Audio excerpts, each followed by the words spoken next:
Hi, good morning. Shaun Sipma, I'm a Minot City Alderman. Thank you very much for joining us here on the Crude Live Media Network. And this is kind of a dual purpose interview. We're going to be doing obviously for the radio, the social media audience, etc., but also for a magazine, an upcoming magazine article showcasing the Mouse River project that's happening in Minot, North Dakota. Shaun Sipma is our guest, City Alderman, Minot, North Dakota, and appreciate you coming on with us here today. Absolutely. It's always appreciated when we get an opportunity to talk about some of the I think very profound impact projects that we've got going on here in north central North Dakota. You know, I was somewhat involved with the Souris River, the Minot Mouse River up there during the flood. I was at KFGO actually at the time, and because of our flood fighting experience, we ended up helping out the Clear Channel radio stations, doing a media partnership with Minot and Bismarck, and kind of were the voices and the behind the scenes type of thing. So I was very, very familiar with what happened up there. So I'm very excited about this because now I get to find out what happens afterwards. So we had the flood up there. Let's start from there and then bring us to today. So kind of what's transpired to bring us to this Mouse River project from when the flood happened? Absolutely. It's actually been a very, very lengthy process, and anyone who followed even Grand Forks after the 97 flood, I think can at least appreciate that it's more than just drawing up a plan and trying to find some money. There is a significant amount of work that goes into just coming to the plan itself. There was, following the flood, of course, the immediate acknowledgement that something had to be done in terms of an enhanced flood control project. We had a channelization project that stemmed from the 69 flood that resulted in some channelization of the river through the city of Minot and even some rural outlying areas, and then several reservoirs being built in Canada, as well as the refurbishment of the Lake Darling Dam north of Minot.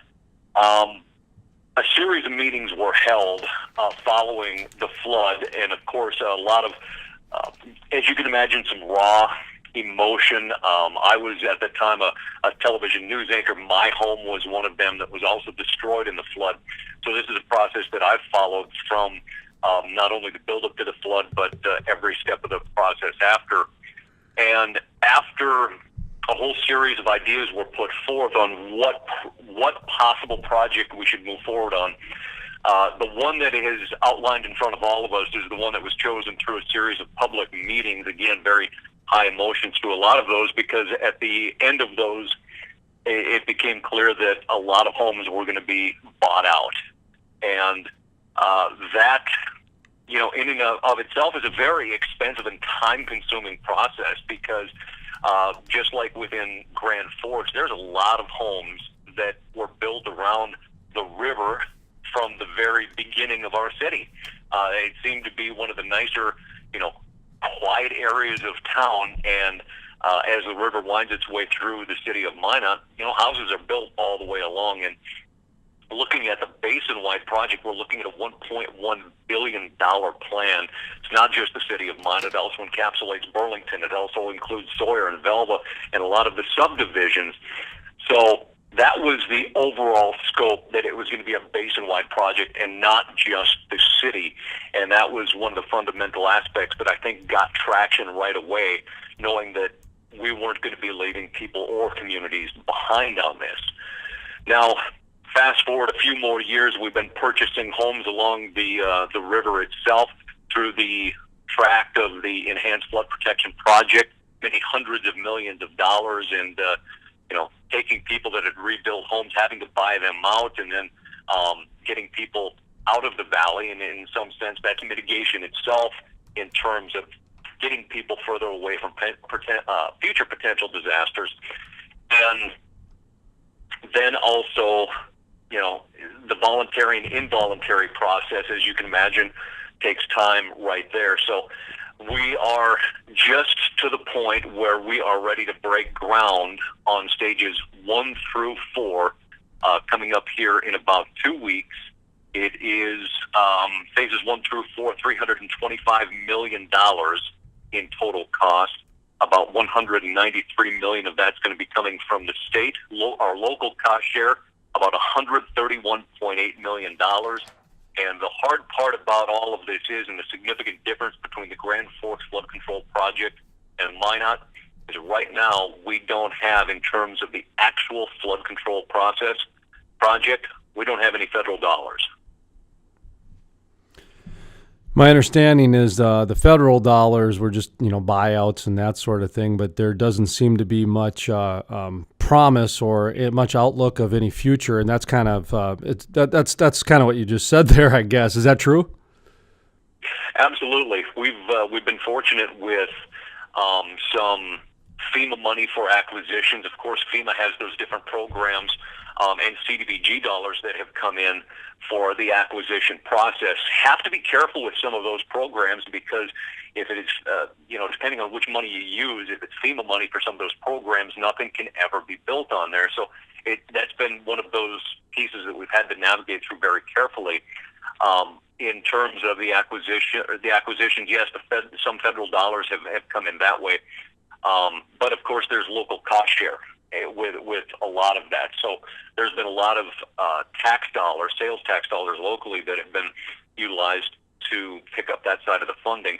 And then, just on the actual construction of it, we are working hard to get completion with the Corps of Engineers, a study on what we call the buy-in program for them with Stage 4 itself, what we call the Maple Diversion, to see if we can get them to partner with some cost sharing there. Outside of that, we have the indication from Washington and from a lot of other people that the federal government is just not going to be a partner in this financially. So that leaves a very, very, very heavy burden on the local folks to try to get this done, not only in the city of Minot, but basin-wide as well.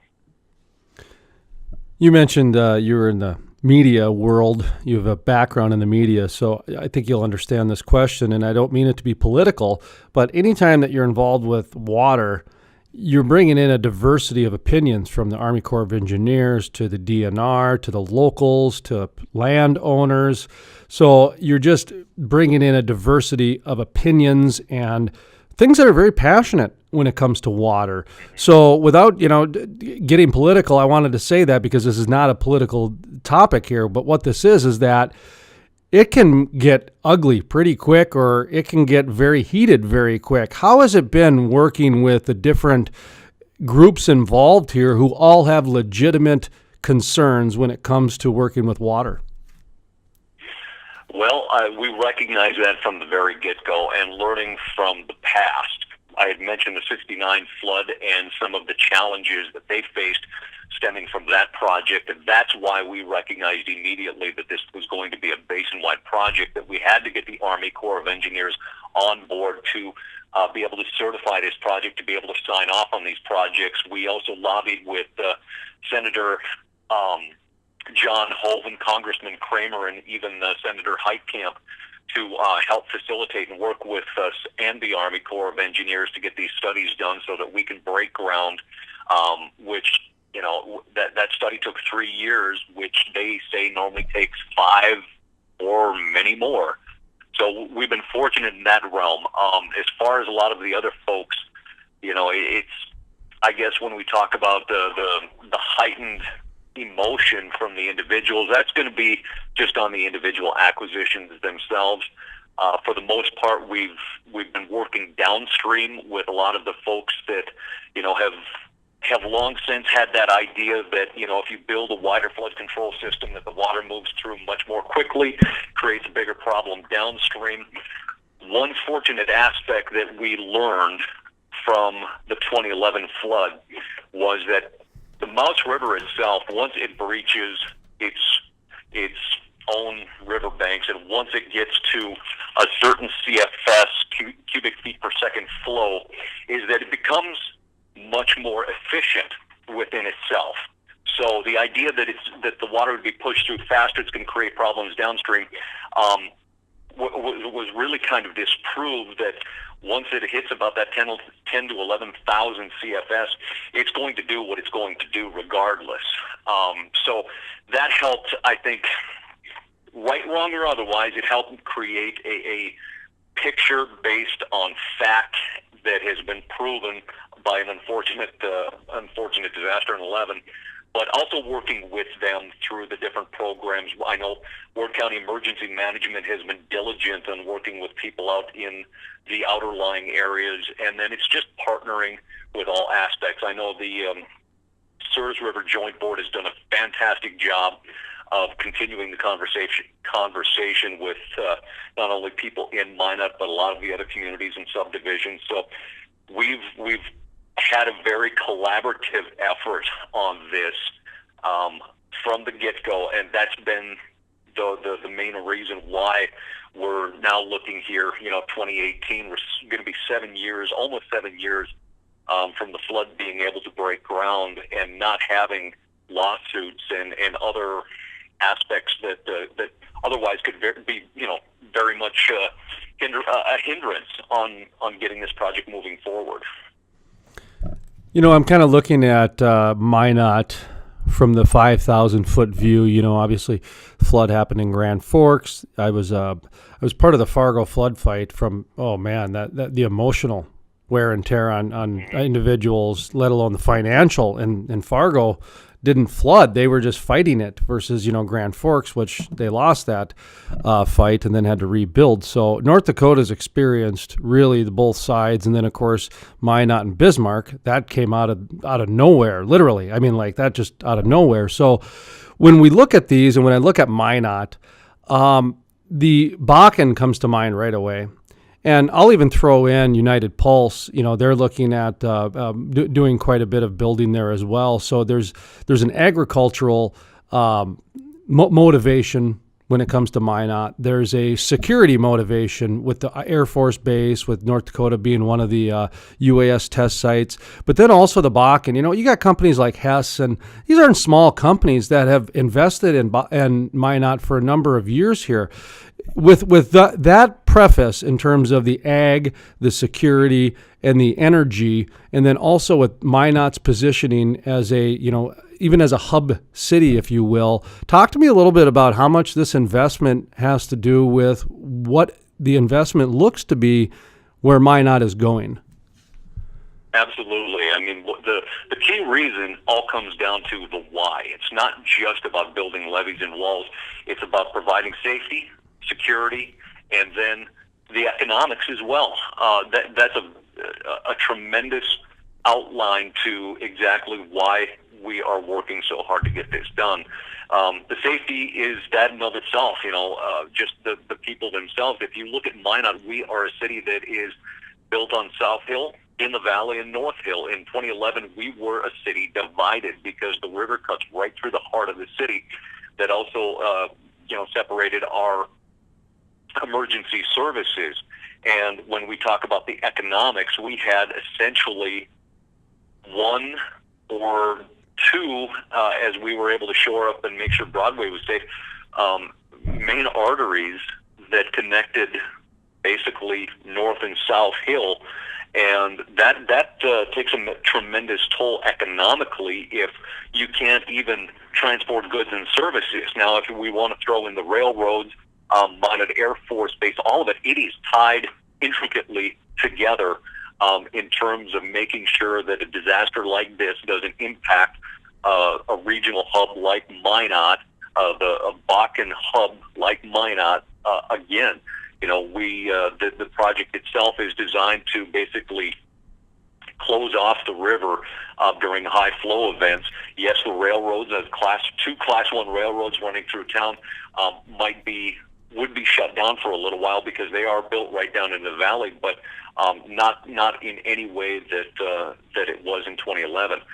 And just on the economic side of the point too, we haven't even touched on what flood insurance would mean throughout the city of Minot, throughout the outer lying basin itself, we're talking about map changes coming up that we're going to start seeing increases to flood insurance for anyone in the valley, and then even in drainage areas that feed into the Mouse River, something that we as a region haven't seen before.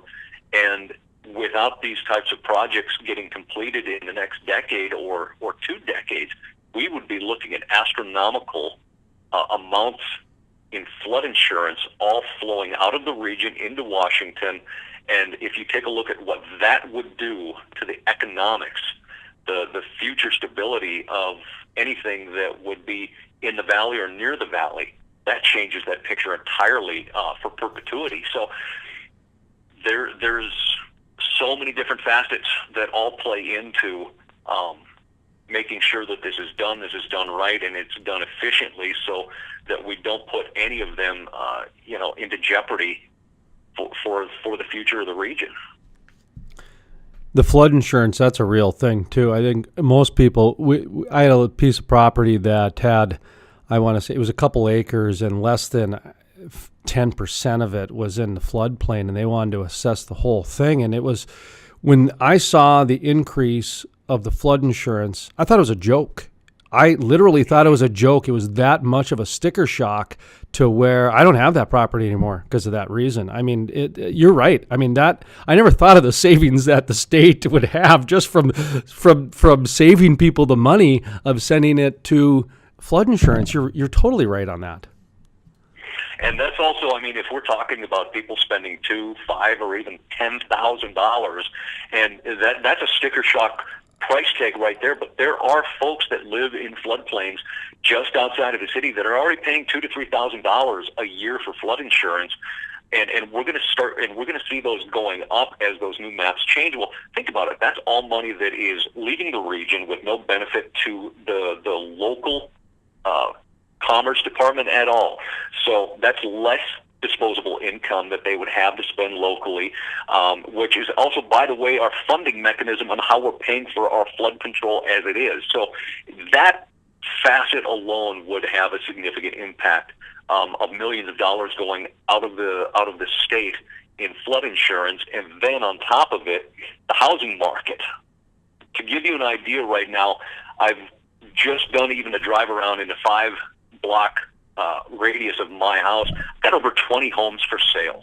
I live down in the heart of the valley. I've got over 20 homes for sale right now that have been for sale for quite a while. And there's not much moving down there because of the concern over what flood insurance is going to do. Now, that's, I don't think, entirely indicative of the long term on what's going to happen to our housing market, because a lot of people don't quite understand that we are working on stage 1 through 4 starting here in a couple of weeks. It's going to take us, anywhere from 6 to 7 years, hopefully no more than 8, to get through that point.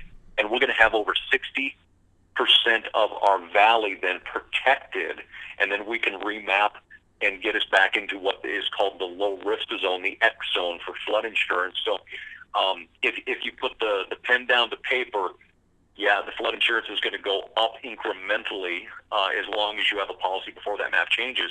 But there is an end game. And I think even with what was announced recently here about a week ago of North Dakota legislators proposing to tap part of the legacy fund for a revolving loan for major water projects, I think that gives us then a definitive timeline on what we can work for the entire project, not just in Minot, but the entire basin, so we can get it done faster.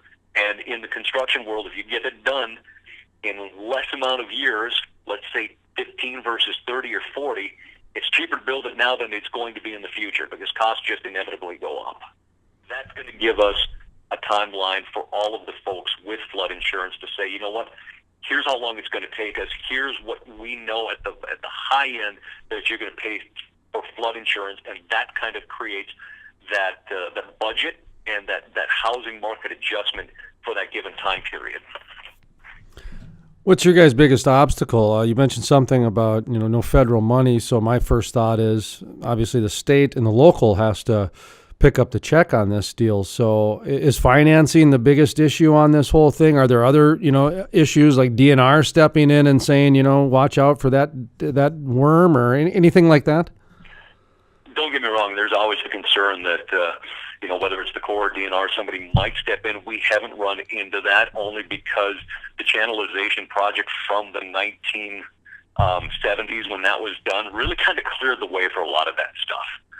So we're not overly concerned, but the main issue has been funding, and is funding. And how are we going to pay for it without any kind of federal help? Now, between our local cost share, which we're on a 65-35 with the state for, the state-sponsored projects.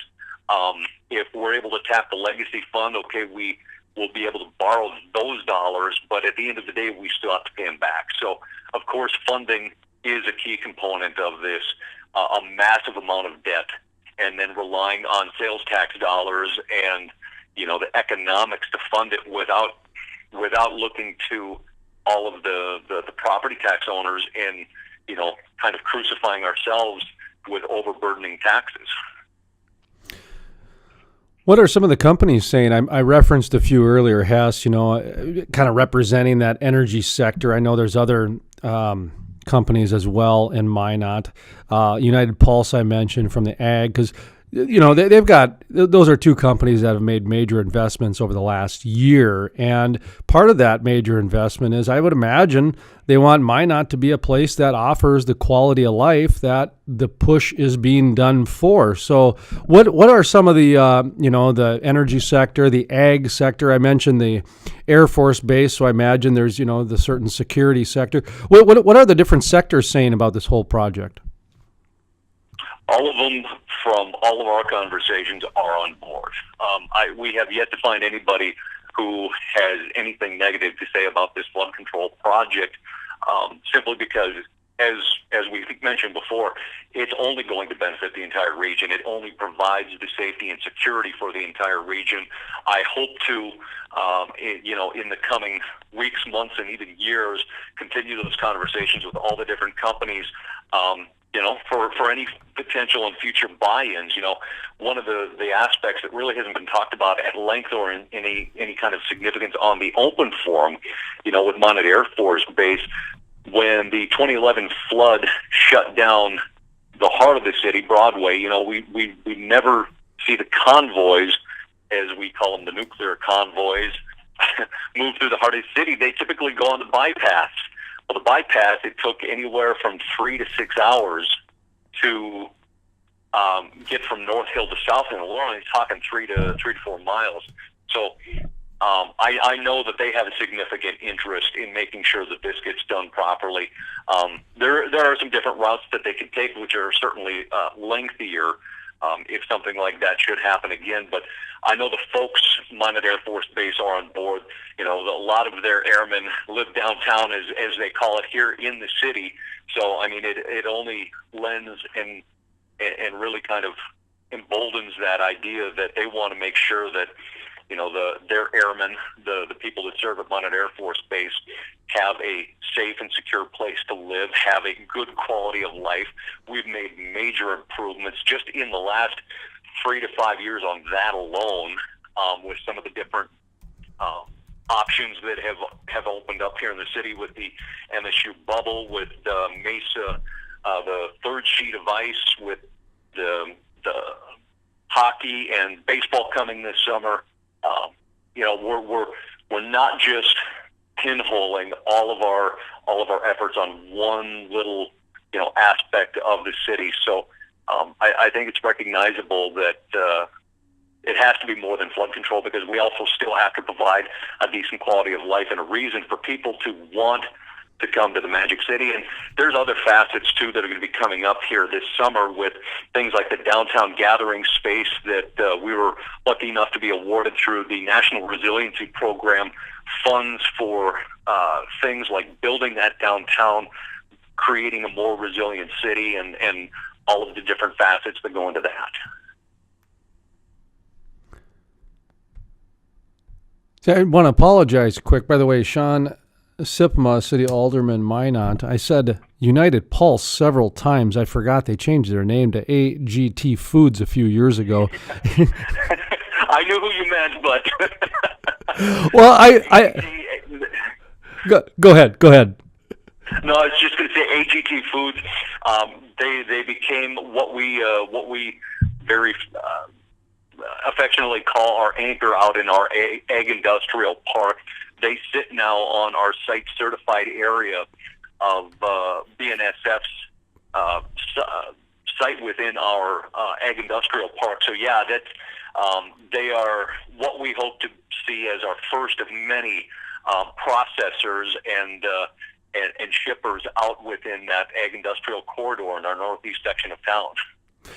One of the things I enjoy about kind of being in the, I call it the third world of media. You know, we do the non-political stuff, and then also kind of the non-popular things. You know, I'll interview the wool producers, then the bison people, and kind of those people that don't really get, you know, the mainstream attention. And I've been following the chickpeas and lentil. Doug Goring and I, we laugh because I have more interviews with him because North Dakota leads like 15, 16, 17 different ag things. So it's so funny. And yeah, but outside of corn and soybean, not many people talk about, you know, much in ag. But the pulse, the chickpeas and the lentils and the dry peas, just the surgence of that diet when it comes to humans, that whole plant-based diet surge has caught my interest to where they've grown in line with that, including, you know, our Indian population coming in with visas and educational cards. That is a big staple of their diet as well. And so I'm looking at this, and I think Minot is in such a great position to grow with, like I say, the UAS connection with the Minot Air Force Base. You have a progressive agricultural vibe there with AGT Foods and some of the other things happening through the research part. And then, of course, you got energy happening. And we all know that the shale revolution is still rewriting their business plan as we speak. So I think Minot is in a good position to grow. Now, I see your biggest obstacle as, you know, the funding and, you know, what is it? I think about right around Valley City, 20 minutes away from Valley City, you draw a line and you got the population on the eastern side. You guys are more in the middle of the state. How do you explain to the state that we are a statewide economy? We're not east versus west. You know, go drive by Fargo tanks when it's $70 oil, and they'll tell you how much the Bakken's helping them in Fargo and Grand Forks and et cetera. How do you educate and cross those bridges, I guess, being in Minot, you know, to let some of the people in Fargo and Grand Forks know that you guys are a part of this North Dakota economy too? Well, I think if you take a look at North Dakota's economy, we are diversifying our state as an economy. You know, you take a look at Fargo, they've kind of got their own self-driving engine now with the different facets of it. We're still working in western North Dakota to diversify our economies, because if you look at what we're heavily reliant on, it's commodities, it's agriculture, and it's energy. Now, that's a great starting point. Ag is still our number one. I mean, here in Minot, we've got 2 Class 1 railroads, basically a direct line to the Pacific Northwest, like you put it, with the pea and pulse crops, with that direct corridor to essentially the Asian markets and some of our trading partners in that realm. We really have a unique ability to host some of those manufacturings, to build some of those other facets that can create that self-driving engine and not be so heavily reliant on the different commodities. Now, with UAS, you know, Grand Forks has got a nice little piece of that at the Minot, or at the Grand Forks Air Force Base. But when we talk about the nuclear triad, we've got 2 legs of that between the bombers and then the ICBMs right here in Minot. We have a significant investment within the bombers, and what we really do hope are the future next generation after the B-52s, if they're ever retired. You know, it seems like they keep retrofitting those. I think they're good until the 2044, if memory serves correct. I might be off a year or two there. But that plays a significant role within the economics of the region, but also offers up a tremendous opportunity, which I think we have yet to fully realize when it comes to what our state can provide to national security beyond just the realm of the base itself.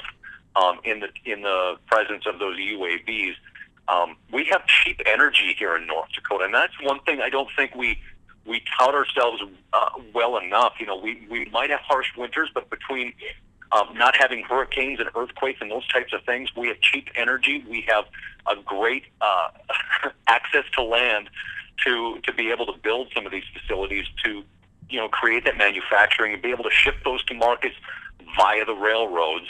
And right now, the concern during the big boom was the railroads were just slammed with all of the oil transportation and things like that. Well, now we've got some of the pipelines online that have freed up that capacity for shipping.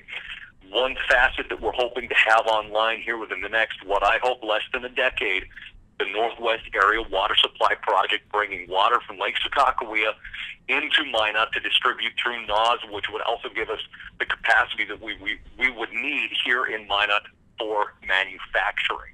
That's been delayed for over 20 years because of the Canadians that have sued NAS, and even Missouri getting on board with that. But I think within a decade, if we can get that handled and get some of that, finally get water flowing through the pipeline that's been in the ground for more than a decade, that's going to open up even more opportunity and really create more for the region, for I would say our generation and generations to come.